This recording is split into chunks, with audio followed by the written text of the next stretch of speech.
Hello നമസ്കാരം. ജാങ്കോ ഉപയോഗിച്ചിട്ട് API ചെയ്യുന്ന അടുത്ത വീഡിയോയിലേക്ക് സ്വാഗതം. അപ്പോൾ കഴിഞ്ഞ ക്ലാസ്സിൽ നമ്മൾ എങ്ങനെ ഒരു API നമ്മളെ വെബ് പേജിൽ ഇൻ്റഗ്രേറ്റ് ചെയ്ത് ഉപയോഗിക്കാം എന്നതിനെക്കുറിച്ചാണ് നമ്മൾ സംസാരിച്ചത്. ഇന്നത്തെ ക്ലാസ്സിൽ നമ്മൾ പറയാൻ പോകുന്നത് ഒരു ഫേക്ക് സ്റ്റോർ API നമ്മളെ പ്രൊജക്റ്റിലേക്ക് തന്നെ ഇംപ്ലിമെൻറ്റ് ചെയ്യാം. ജസ്റ്റ് ഒരു ഷോപ്പിംഗ് സൈറ്റിൻ്റെ ഫ്രണ്ട് പേജ് നമുക്ക് എങ്ങനെ ക്രിയേറ്റ് ചെയ്യാം എന്നതിനെക്കുറിച്ചാണ്. അതിലേക്ക് ആവശ്യമായിട്ടുള്ള ലിസ്റ്റുകളൊക്കെ നമുക്ക് എന്ത് ചെയ്യാം, ഫേക്ക് സ്റ്റോർ API നമുക്ക് ഇംപ്ലിമെൻറ്റ് ചെയ്ത് അതെങ്ങനെ നമുക്കിതിലേക്ക് യൂസ് ചെയ്യാം എന്നാണ് ഇന്നത്തെ ക്ലാസ്സിൽ പറയാൻ പോകുന്നത്.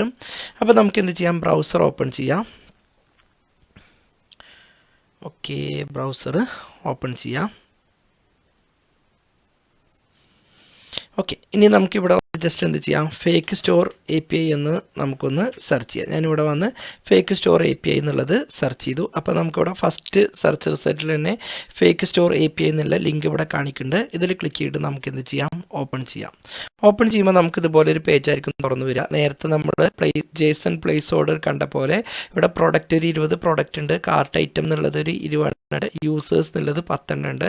അതേപോലെ ലോഗിൻ ടോക്കൺസും നമുക്കിവിടെ വരുന്നുണ്ട്. അപ്പോൾ നമുക്കിതിലേക്ക് ഈ പ്രൊഡക്റ്റ് എന്നുള്ള ഭാഗമാണ് യൂസ് ചെയ്യുന്നത്. അപ്പോൾ അത് നമ്മളിവിടുന്ന് ഓപ്പൺ ചെയ്തു. അപ്പോൾ ഓപ്പൺ ചെയ്യുമ്പോൾ നമുക്കിവിടെ കാണിച്ചു തരും. ടൈറ്റിൽ ഉണ്ട്, അതേപോലെ പ്രൈസ് ഉണ്ട്, അതേപോലെ അതിൻ്റെ ഡിസ്ക്രിപ്ഷൻ ഉണ്ട്, കാറ്റഗറി ഉണ്ട്, അതിൻ്റെ ഇമേജ് ലിങ്ക് ഉണ്ട്, അതേപോലെ തന്നെ റേറ്റിങ്ങും കൗണ്ട് എല്ലാം നമുക്കിവിടെ ഡിസ്പ്ലേ ചെയ്ത് വരുന്നുണ്ട്. അപ്പോൾ ഈ ഭാഗം നമുക്ക് എങ്ങനെ നമ്മുടെ പ്രോജക്റ്റിലേക്ക് ഇംപ്ലിമെൻറ്റ് ചെയ്യാം എന്നാണ് ഇന്നത്തെ ക്ലാസ്സിൽ പറയാൻ പോകുന്നത്. അപ്പോൾ നമുക്ക് എന്ത് ചെയ്യാം, ഈ ലിങ്ക്, ഈ ഫേക്ക് സ്റ്റോർ APIൻ്റെ ലിങ്ക് നമുക്ക് എന്ത് ചെയ്യാം, ഇവിടുന്ന് കോപ്പി ചെയ്തെടുക്കാം. ഇനി നമ്മൾ പ്രൊജക്റ്റിൽ നേരത്തെ നമ്മളിവിടെ placeholder, JSON placeholder ലിങ്കാണ് ആഡ് ചെയ്തിട്ടുള്ളത്. ഇത് നമുക്ക് റിമൂവ് ചെയ്തിട്ട് ഇപ്പോൾ നമ്മൾ ആ കോപ്പി ചെയ്ത ഫയൽ ഇതിലേക്ക് ആഡ് ചെയ്യാം. അപ്പോൾ ഞാനത് റിമൂവ് ചെയ്യുന്നുണ്ട്. ഓക്കെ, അത് റിമൂവ് ചെയ്തതിന് ശേഷം നമുക്ക് ഇപ്പോൾ കോപ്പി ചെയ്തത് നമുക്ക് എന്ത് ചെയ്യാം, ഇതിലേക്ക് ആഡ് ചെയ്യാം. അപ്പോൾ ഞാനത് എന്ത് ചെയ്തു, ജസ്റ്റ് പേസ്റ്റ് ചെയ്തു. ഓക്കെ, ഇതിലും നമുക്ക് ചെറിയൊരു മാറ്റങ്ങൾ വരുത്തണം. നമ്മുടെ യൂസർ എന്നുള്ളതിന് പകരം നമുക്കിവിടെ വന്ന് എന്ത് ചെയ്യാം, എന്ന് ചേർത്ത് കൊടുക്കാം, ജസ്റ്റ് ഒരു മീനിങ് വരാൻ വേണ്ടിയിട്ട്. അതേപോലെ ഇവിടെയും നമുക്ക് എന്ത് ചെയ്യാം, യൂസർ എന്നുള്ളത് ഒഴിവാക്കി ഐറ്റം എന്ന് ചേർത്ത് കൊടുക്കാം. അതേപോലെ ഇവിടെയും യൂസർ എന്നുള്ള ഭാഗം ഒഴിവാക്കിയതിന് ശേഷം നമുക്ക് എന്ത് ചെയ്യാം, ജസ്റ്റ് ഐറ്റം എന്ന് ചേർത്ത് കൊടുക്കാം. ജസ്റ്റ് നമുക്കിതൊന്ന് സേവ് ചെയ്യുന്നുണ്ട്. ഇതിന് ശേഷം നമുക്ക് എന്ത് ചെയ്യാം, നമ്മുടെ ഇൻഡെക്സ്, അതായത് ഇൻഡെക്സ് എന്നുള്ള പേജിലുള്ള ഡാറ്റാസുകളൊക്കെ നമുക്ക് ഒഴിവാക്കാം. കാരണം ഇതല്ല നമ്മൾ ഉപയോഗിക്കുന്നത്. ഇനി നമുക്കെന്ത് ചെയ്യാം, ബൂട്ട്സ്ട്രാപ്പിൽ പോയിട്ട് നമുക്കിതിലേക്ക് ആവശ്യമുള്ള കാര്യങ്ങളൊക്കെ ആഡ് ചെയ്യാം. അപ്പോൾ ഞാൻ എന്ത് ചെയ്യുന്നുണ്ട്, ജസ്റ്റ് ബ്രൗസർ ഓപ്പൺ ചെയ്തതിന് ശേഷം നമുക്കിതിലേക്ക് ബൂട്ട്സ്ട്രാപ്പ് ഫയൽ ഒന്ന് ആഡ് ചെയ്യാം. അപ്പോൾ ഞാൻ ജസ്റ്റ് ഗൂഗിളിൽ പോയിട്ട് ബൂട്ട്സ്ട്രാപ്പ് എന്ന് സെർച്ച് ചെയ്യുന്നുണ്ട്. അപ്പോൾ ഫസ്റ്റ് സെർച്ച് റിസൾട്ട് തന്നെ നമുക്ക് ബൂട്ട്സ്ട്രാപ്പിൻ്റെ പേജ് ഇവിടെ കാണിക്കുന്നുണ്ട്. ഇതിൽ ക്ലിക്ക് ചെയ്യാം. ഇതിൽ നമുക്ക് എന്ത് ചെയ്യാം, ഡോക്യുമെൻറ്റിൽ പോകാം. എന്നിട്ട് നമുക്ക് എന്ത് ചെയ്യാം, ഈ ഭാഗം ഒന്ന് കോപ്പി ചെയ്തെടുക്കാം. അതായത് ബൂട്ട്സ്ട്രാപ്പ് യൂസ് ചെയ്യേണ്ട CDN ഒക്കെ ഇൻക്ലൂഡ് ആയിട്ടുള്ള ഒരു ഫയലാണ് ഇത്. നമുക്കിവിടെ വന്ന് ജസ്റ്റ് കോപ്പിയിൽ ക്ലിക്ക് ചെയ്യാം. അതിനുശേഷം നമുക്ക് എന്ത് ചെയ്യാം, ഇതിൻ്റെ ഉള്ളിലേക്കായിട്ട് പേസ്റ്റ് ചെയ്യാം. ഓക്കെ, പേസ്റ്റ് ചെയ്യാം. അതിനുശേഷം നമുക്കിവിടെ വന്ന് ഈ H1, ഹലോ വേൾഡ് എന്നുള്ളൊരു H1 ഉണ്ട്. ഇത് ഒഴിവാക്കിയതിന് ശേഷം നമുക്ക് എന്ത് ചെയ്യാം, ഇവിടെ ജസ്റ്റ് ഒരു കണ്ടെയ്നർ കൊടുക്കാം. കണ്ടെയ്നർ എന്ന് പറഞ്ഞാൽ രണ്ട് ഭാഗത്തും മാർജിൻ വരാൻ വേണ്ടിയിട്ടാണ് കണ്ടെയ്നർ യൂസ് ചെയ്യുന്നത്. അപ്പോൾ നമ്മളിവിടെ വന്ന് കണ്ടെയ്നർ ആഡ് ചെയ്തു. ഇനി ഇതിലേക്ക് നമുക്കൊരു കാർഡ് ആഡ് ചെയ്യാം. അപ്പോൾ നമ്മളിവിടെ സെർച്ചിൽ പോയതിന് ശേഷം നമുക്കിവിടുന്ന് കാർഡ് എന്നൊന്ന് സെർച്ച് ചെയ്യാം. കാർഡ് എന്ന് പറഞ്ഞാൽ ഈ രൂപത്തിലായിട്ട് നമുക്ക് ഡാറ്റാസുകളൊക്കെ ഡിസ്പ്ലേ ചെയ്യപ്പെടുന്നതിനെയാണ് കാർഡ് എന്ന് പറയുന്നത്. അപ്പോൾ നമ്മളിവിടുന്ന് കാർഡ് സെലക്ട് ചെയ്തു. എന്നിട്ട് ഇത് ഇവിടുന്ന് കോപ്പി ചെയ്തു. അതിനുശേഷം നമ്മളെ പേജിലേക്ക് അത് നമുക്ക് ആഡ് ചെയ്യാം. ജസ്റ്റ് നമുക്കിതൊന്ന് റൺ ചെയ്യിപ്പിച്ച് നോക്കാം, എന്താണ് നമുക്ക് സ്ക്രീനിൽ ഔട്ട്പുട്ടായിട്ട് വരുന്നതെന്ന് നോക്കാം. അപ്പോൾ ഈ ലിങ്കിൽ നമ്മൾ ക്ലിക്ക് ചെയ്തിട്ടൊന്ന് റൺ ചെയ്യിപ്പിക്കാം, എന്താണ് നമുക്ക് സ്ക്രീനിൽ ആൻസർ കിട്ടണേ നോക്കാം. ഓക്കെ, അപ്പോൾ നമുക്കിവിടെ വന്നിട്ടുണ്ട്. ജസ്റ്റ് കാർഡിൽ ഇമേജ് ഇവിടെ വന്നിട്ടില്ല. കാർഡ് ടൈറ്റിൽ ഉണ്ട്, ഡിസ്ക്രിപ്ഷൻ ഉണ്ട്, അതേപോലെ ഗോ എനിവെയർ എന്നുള്ളതും ഇവിടെ തന്നിട്ടുണ്ട്. ഇനി നമുക്ക് എന്ത് ചെയ്യാം, ഇതിലേക്ക് ചെറിയൊരു മാറ്റങ്ങൾ വരുത്താം. ഇതിൻ്റെ ഏറ്റവും മുകളിൽ ഈ കണ്ടെയ്നർ ഉണ്ടല്ലോ, നമുക്ക് എന്ത് ചെയ്യാം, ജസ്റ്റ് ഒരു H1 എന്നിട്ടതിന് ശേഷം പ്രോഡക്റ്റ് ലിസ്റ്റ് എന്ന് ചേർത്ത് കൊടുക്കുന്നുണ്ട്. പ്രോഡക്റ്റ് ലിസ്റ്റ്, ഓക്കെ, ലിസ്റ്റ് എന്ന് ചേർത്ത് കൊടുത്തു. അതേപോലെ തന്നെ ഗോ എനിവെയർ എന്നുള്ളിടത്ത് നമുക്ക് എന്ത് ചെയ്യാം, ഇവിടെ ആഡ് ടു കാർട്ട് എന്ന് ചേർത്ത് കൊടുക്കാം. ഗോ എനിവെയർ എന്ന് മാറ്റിയിട്ട് ആഡ് ടു കാർട്ട് എന്ന് ചേർത്ത് കൊടുക്കാം. Add to cart, okay. അപ്പോൾ ഇത്രയും കാര്യങ്ങളാണ് നമ്മളിവിടെ സെറ്റ് ചെയ്തിട്ടുള്ളത്. അപ്പോൾ നോക്കൂ, നമുക്ക് ഈ രൂപത്തിലാണ് ഡിസ്പ്ലേ ചെയ്ത് വരുന്നത്. ഇനി അതിനുശേഷം നമുക്ക് എന്ത് ചെയ്യാം, ഇതിലേക്ക് കുറച്ച് കാര്യങ്ങൾ നമുക്ക് ആഡ് ചെയ്യാം. അപ്പോൾ നമ്മളിവിടെ വന്ന് എന്ത് ചെയ്യുന്നുണ്ട്, ഒരു ഫോർ ലൂപ്പ് നമ്മൾ ഇതിൻ്റെ മുകളിൽ ക്രിയേറ്റ് ചെയ്യുന്നുണ്ട്. അപ്പോൾ ഒരു ബ്രാക്കറ്റ് നമ്മൾ എന്ത് ചെയ്തു, ആഡ് ചെയ്തു. എന്നിട്ട് ഫോർ എ ഇൻ റേഞ്ച് എന്ന് ചേർത്ത് കൊടുത്തു. എന്നിട്ട് ഇവിടെ വന്ന് റേഞ്ച് അല്ല, നമ്മളിവിടെ വന്ന് ഐറ്റം എന്ന് ചേർത്ത് കൊടുക്കാം. ഐറ്റം എന്ന് പറയുന്നത് നമ്മളിവിടെ ഈ കൊടുത്ത ഐറ്റത്തിൻ്റെ പേരാണ് നമ്മളവിടെ യൂസ് ചെയ്യുന്നത്. ഈ കൊടുത്ത പേരാണ് നമ്മളിവിടെ യൂസ് ചെയ്യുന്നത്. ഐറ്റം എന്ന് ചേർത്ത് കൊടുത്തു. എന്നിട്ട് ഇവിടെ വന്ന് ഇതിന് നേരെയായിട്ട് നമുക്ക് എന്ത് ചെയ്യാം, ഈ 4 ഇവിടെ വെച്ച് അവസാനിപ്പിക്കുകയും ചെയ്യാം. അപ്പോൾ ഇവിടെ വന്ന് ജസ്റ്റ് എന്ത് ചെയ്യുന്നുണ്ട്, ഇതുപോലെ എൻഡ് 4 എന്നും ചേർത്ത് കൊടുത്തു. എൻഡ് 4 ഇവിടെ വെച്ച് ഇതുപോലെ സ്റ്റോപ്പ് ചെയ്തു.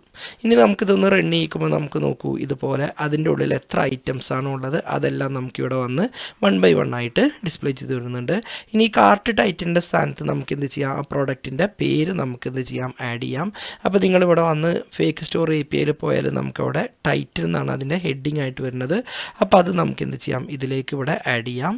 അപ്പോൾ എന്ത് ചെയ്യാം, ജസ്റ്റ് ഇവിടെ വന്നതിന് ശേഷം ജസ്റ്റ് ഇതുപോലെ 2 ബ്രാക്കറ്റ് ഇട്ടതിന് ശേഷം എ എന്ന് പറയുന്നത് നമ്മളിവിടെ ഈ ലൂപ്പ് ചെയ്ത് വരുന്ന ഈ ഭാഗത്തിനാണ് എ എന്ന് പറയുന്നത്. എ ഡോട്ട് അതിനുശേഷം നമ്മൾ ആ ടൈറ്റിൽ എന്നുള്ളത് ഇവിടെ ചേർത്ത് കൊടുത്തു. ഇത്രയും ചെയ്തതിന് ശേഷം നമ്മളൊന്ന് സേവ് ചെയ്ത് റൺ ചെയ്യിക്കുമ്പോൾ നമുക്ക് എല്ലാ പ്രോഡക്റ്റിൻ്റെയും പേര് നമുക്കിതിൻ്റെ കൂടെ ഇതുപോലെ ഡിസ്പ്ലേ ചെയ്ത് വരും. ഓക്കെ, അതിലുള്ള ആ പേരുകൾ നമുക്കിവിടെ വന്ന് 1 by 1 ആയിട്ട് ഡിസ്പ്ലേ ചെയ്ത് വരുന്നുണ്ട്. ഇനി നമുക്ക് എന്ത് ചെയ്യാം, ഇവിടെ ഇമാജ് ഇവിടെ ഒരു 3 dots ആണ് കൊടുത്തിട്ടുള്ളത്. അപ്പോൾ എന്ത് ചെയ്യാം, ഇവിടെ നമുക്ക് ഇമാജ് ആഡ് ചെയ്യാം. അപ്പോൾ ഇവിടെ വന്ന് എ ഡോട്ട് ഇമാജിന് എന്താണോ പേര് കൊടുത്തത് നമുക്ക് നോക്കാം. ഇവിടെ ഇമാജ് തന്നെയാണ് തന്നിട്ടുള്ളത്. അപ്പോൾ അത് ഞാൻ എന്ത് ചെയ്യുന്നുണ്ട്, ഇതിലേക്ക് ആഡ് ചെയ്ത് കൊടുക്കുന്നുണ്ട്. അപ്പോൾ നമുക്ക് നോക്കൂ, ഇവിടെ ഇമാജ് ആയിരിക്കും നമുക്കിവിടെ ഇതുപോലെ ഡിസ്പ്ലേ ചെയ്ത് വരാം, ഇമാജ്. ഓക്കെ, ഓരോ പ്രോഡക്റ്റിൻ്റെയും ഇമാജ് നമുക്കിതിൻ്റെ കൂടെ ഡിസ്പ്ലേ ചെയ്ത് വരുന്നത്. ഇതിൻ്റെ ഹൈറ്റ് ഇത്തിരി കൂടുതലാണ്, നമുക്കതൊന്ന് കുറച്ച് കൊടുക്കാം. അപ്പോൾ ഇവിടെ വന്ന് സ്റ്റൈൽ എന്നിട്ടതിന് ശേഷം ഇതിൻ്റെ ഹൈറ്റ് നമുക്ക് എന്ത് ചെയ്യാം, ഒരു 300 പിക്സൽ ആക്കി കൊടുക്കാം.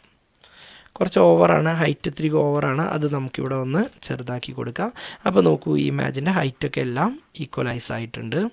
ഇനി നമുക്കിത് ചെയ്യാം, ഇതിൻ്റെ ഉള്ളിൽ ഡിസ്ക്രിപ്ഷൻ എഴുതാം. അപ്പോൾ ഇവിടെ വന്ന് ഈ ടെക്സ്റ്റ് എന്നുള്ളതിൻ്റെ സ്ഥാനത്ത് നമ്മളിവിടുന്ന് ഇത് ഒഴിവാക്കുന്നുണ്ട്. അതിനുശേഷം നമുക്കെന്ത് ചെയ്യാം, ഇവിടെ ആ ഡിസ്ക്രിപ്ഷൻ എന്നുള്ളത് ആഡ് ചെയ്യാം.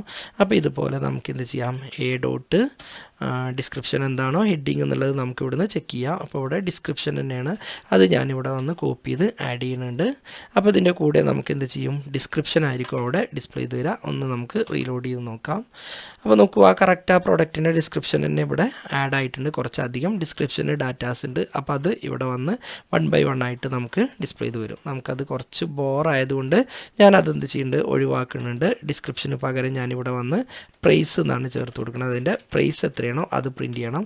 അപ്പോൾ ഇതിൻ്റെ മുമ്പ് നമുക്ക് എന്ത് ചെയ്യാം, ജസ്റ്റ് എന്തെങ്കിലും ഒരു സിമ്പിൾ വേണമെന്നുണ്ടെങ്കിൽ റുപ്പീസ് അങ്ങനെ എന്തെങ്കിലുമൊക്കെ ഒരു സിമ്പിൾ നമുക്ക് ഇവിടെ ചേർത്ത് കൊടുക്കണമെന്നുണ്ടെങ്കിൽ ചേർത്ത് കൊടുക്കാം. ഇതുപോലെ ഞാൻ ജസ്റ്റ് ചേർത്ത് കൊടുത്തു. അപ്പോൾ ആ പ്രൈസ് ആയിരിക്കും നമുക്കതിൻ്റെ ഉള്ളിൽ ഡിസ്പ്ലേ ചെയ്ത് വരിക. അപ്പോൾ ഓരോന്നിനും എത്രയാണോ പ്രൈസ് വരുന്നത് അത് നമുക്കിതിൻ്റെ കൂടെ ഇതുപോലെ ഡിസ്പ്ലേ ചെയ്ത് വരും. ഓക്കെ, ഇനി അപ്പോൾ ഇത്രയും കാര്യങ്ങളാണ്. ഇനി ഇതിൻ്റെ ഓരോ കാര്യങ്ങൾ ഇതിൽ കാണുന്ന ഈ ഓരോ കാര്യങ്ങൾ നിങ്ങൾക്ക് എന്ത് ചെയ്യാം, അവിടെ യൂസ് ചെയ്യാവുന്നതാണ്. ഞാൻ ഇത്ര ഭാഗം മാത്രമാണ് ഇതിൽ ചേർത്ത് കൊടുത്തിട്ടുള്ളത്. പക്ഷെ ഇത് ഡിസ്പ്ലേ ചെയ്യിപ്പിക്കുമ്പോൾ നമുക്കിവിടെ ഒരു ബോറുണ്ട്, ഇങ്ങനെ എല്ലാം ഒറ്റ വരിയിലായിട്ടാണ് നമുക്ക് എന്ത് ചെയ്യുന്നത്, ഡിസ്പ്ലേ ചെയ്ത് വരുന്നത്. ഇത് നമുക്ക് എന്ത് ചെയ്യാം, സെപ്പറേറ്റ് ലൈനിലേക്കാക്കി മാറ്റാം. അപ്പോൾ അതിന് നമ്മൾ യൂസ് ചെയ്യുന്ന ഒരു മെത്തേഡാണ് ബൂട്ട്സ്ട്രാപ്പിലുള്ള റോ എന്നുള്ളൊരു മെത്തേഡ്. അപ്പോൾ നമുക്കിവിടെ വന്ന് എന്ത് ചെയ്യാം, ഒരു ഡിവ് ഇട്ട് കൊടുക്കാം. എന്നിട്ട് ഇവിടെ വന്ന് റോ എന്ന് ചേർത്ത് കൊടുത്തു. ഓക്കെ, ഈ റോൻ്റെ ഉള്ളിലേക്ക് ഇപ്പോൾ നമുക്കിതെല്ലാം ഒന്ന് കോപ്പി ചെയ്തിട്ട് ആ റോൻ്റെ ഉള്ളിലേക്കായിട്ട് ആഡ് ചെയ്യാം. ഓക്കെ, ഇപ്പോൾ ഇത്രയും ഭാഗം നമുക്ക് എന്ത് ചെയ്യാം, റോ എന്നുള്ളതിൻ്റെ ഉള്ളിലേക്കായിട്ട് ആഡ് ചെയ്ത് കൊടുത്തു. അതിന് ശേഷം നമുക്കിവിടെ വന്ന് എന്ത് ചെയ്യാം, ഈ കാർഡ് ഇതിൻ്റെ ഉള്ളിൽ ഈ കാർഡ് എന്നുള്ളത് നമുക്ക് എന്ത് ചെയ്യാം, ഒരു കോളം. അപ്പോൾ ഇവിടെ വന്നൊരു ഡിവ് എന്നിടുക, എന്നിട്ട് കോൾ എന്നത് കോളം, അതിനുശേഷം ഒരു ഡാഷ് ഇടുക, എന്നിട്ട് എം ഡി എന്ന് പറഞ്ഞാൽ മീഡിയം. അതിപ്പോൾ വലിയ സ്ക്രീൻ ആണെങ്കിൽ LG, അതേപോലെ തന്നെ XL, അങ്ങനെ കുറേ മോഡലുകളുണ്ട്. അത് ബൂട്ട്സ്ട്രാപ്പിൽ വരുന്നൊരു കൺസെപ്റ്റാണ്. ഞാനിവിടെ വന്ന് MT ആണ് യൂസ് ചെയ്യുന്നത്. ഇനി എത്ര കോളം വേണമെന്നുള്ളത് നമുക്കിവിടെ ചേർത്ത് കൊടുക്കുക. അതായത് ടോട്ടൽ ഒരു പേജിനെ നമ്മൾ 12 ഭാഗമായിട്ടായിരിക്കും തിരിച്ചിട്ടുണ്ടാവുക. അപ്പോൾ നമുക്ക് 2 ഭാഗമായിട്ട് കാണണമെന്നുണ്ടെങ്കിൽ ഇവിടെ വന്ന് 6 ഇട്ടാൽ മതി. അപ്പോൾ നമുക്ക് പ്രോഡക്റ്റ് നമുക്ക് 2 ഭാഗമായിട്ടായിരിക്കും ഡിസ്പ്ലേ ചെയ്ത് വരിക. ഞാനിവിടെ വെച്ച് എൻ്റർ അടിച്ചു. അതിനുശേഷം ഈ ഡിവ് എന്നുള്ളത് ഈ കാർഡിൻ്റെ താഴെയായിട്ട് ക്ലോസ് ചെയ്യാം. അപ്പോൾ കാർഡ് ഇവിടെ നിന്ന് ഓപ്പൺ ചെയ്തു, അതിവിടെ വെച്ച് ക്ലോസ് ചെയ്തു. അപ്പോൾ ഇതിൻ്റെ ഇവിടെ ആയിട്ട് നമുക്ക് എന്ത് ചെയ്യാം, ആ ഡിവ് ഇവിടെ വെച്ച് ക്ലോസ് ചെയ്തു. അപ്പോൾ നമുക്ക് 6 കൊടുക്കുമ്പോൾ ഇതുപോലെ 2 ഭാഗമായിട്ടായിരിക്കും വരിക. ഇനി ഇതിനെ നമുക്ക് 3 ഭാഗമായിട്ട് വരണമെന്നുണ്ടെങ്കിൽ ഇവിടെ വന്ന് ജസ്റ്റ് എന്ത് ചെയ്താൽ മതി, നമുക്ക് ഇവിടെ 4 കൊടുത്താൽ മതി. അപ്പോൾ 4, 8, 12. അപ്പോൾ ഇതിന് 3 ഭാഗമായിട്ടായിരിക്കും നമുക്ക് ഇവിടെ ഡിസ്പ്ലേ ചെയ്ത് വരിക. ഇനി നമുക്കിത് 4 ഭാഗമായിട്ട് ഡിസ്പ്ലേ ചെയ്യിപ്പിക്കണം എന്നുണ്ടെങ്കിൽ അതിനനുസരിച്ച് നമുക്ക് ഇവിടുന്ന് ഡിസ്പ്ലേ ചെയ്യിപ്പിക്കാവുന്നതാണ്. ഇപ്പോൾ 4 എണ്ണമായിട്ട് വരണമെന്നുണ്ടെങ്കിൽ നമുക്കിവിടെ വന്ന് 3 എന്ന് ചേർത്ത് കൊടുത്താൽ മതി. അപ്പോൾ ഇത് ഒരു കോളത്തിൽ തന്നെ നമുക്ക് 4 പ്രോഡക്റ്റായിട്ടായിരിക്കും ഡിസ്പ്ലേ ചെയ്ത് വരിക. അത് ബോറായതുകൊണ്ട് നമുക്ക് എന്ത് ചെയ്യാം, ഇവിടെ 4 എന്ന് കൊടുക്കാം. അപ്പോൾ അതാണ് കറക്റ്റ്. ഒരു ലിസ്റ്റിൽ നമുക്ക് 3 പ്രോഡക്റ്റായിട്ട് നമുക്ക് ഡിസ്പ്ലേ ചെയ്ത് വരുന്നുണ്ട്. അപ്പോൾ നമുക്ക് ഇത്തരത്തിൽ പ്രോഡക്റ്റ് ലിസ്റ്റ് നമുക്ക് ഫേക്ക് സ്റ്റോർ API ഉപയോഗിച്ചിട്ട് ചെയ്യാവുന്നതാണ്. അപ്പോൾ ഞാൻ സിമ്പിളായിട്ട് എങ്ങനെ ഫേക്ക് API നമ്മളെ പ്രോഗ്രാമിൽ ഇംപ്ലിമെൻ്റ് ചെയ്യാം, അതെങ്ങനെ ഉപയോഗിക്കാം എന്നതിനെക്കുറിച്ച് സിമ്പിളായിട്ടൊരു ക്ലാസ്സാണ് പറഞ്ഞത്. അപ്പോൾ API ഉപയോഗിച്ചിട്ടുള്ള വർക്ക് അല്ലെങ്കിൽ API നമ്മളെ പ്രൊജക്റ്റിൽ എങ്ങനെയാണ് ഇംപ്ലിമെൻറ്റ് ചെയ്യണമെന്നുള്ള എല്ലാ കാര്യങ്ങളും നമ്മൾ ഈ പ്രോഗ്രാമോടുകൂടി അവസാനിപ്പിച്ചിട്ടുണ്ട്. ഇനി നമ്മൾ അടുത്തതായിട്ട് റെസ്റ്റ് ഫ്രെയിം വർക്ക് ഉപയോഗിച്ചിട്ട്, അതായത് നമുക്ക് സ്വന്തമായിട്ട് എങ്ങനെ API ക്രിയേറ്റ് ചെയ്യാം എന്നതിനെക്കുറിച്ചാണ് അടുത്ത ക്ലാസ്സിൽ പറയുന്നത്. അപ്പോൾ അടുത്ത വീഡിയോയിൽ നമുക്ക് വീണ്ടും കാണാം. അപ്പോൾ ഈ വീഡിയോയെക്കുറിച്ച് എന്തെങ്കിലും ഡൗട്ടോ അല്ലെങ്കിൽ കൂടുതലായിട്ട് എന്തെങ്കിലും കാര്യങ്ങൾ അറിയണമെന്നുണ്ടെങ്കിൽ താഴെ ഡിസ്ക്രിപ്ഷനിൽ കാണുന്ന നമ്പറിൽ നിങ്ങൾക്ക് വാട്സപ്പ് ചെയ്യാവുന്നതാണ്. അപ്പോൾ അടുത്തൊരു വീഡിയോയുമായിട്ട് നമുക്ക് വീണ്ടും കാണാം.